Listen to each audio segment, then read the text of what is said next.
testing my washer since after I replaced the coupler, it was shaking bad.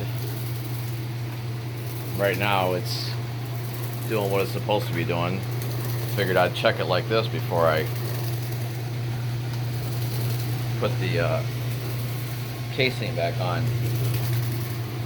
There was these 3 rivets that I put cotter pins through on the spider bracket to the bottom plate where the pads go, and I think that may have did it. I don't know, but right now it seems like it's doing what it's supposed to be doing. And I'm going to check the brake now.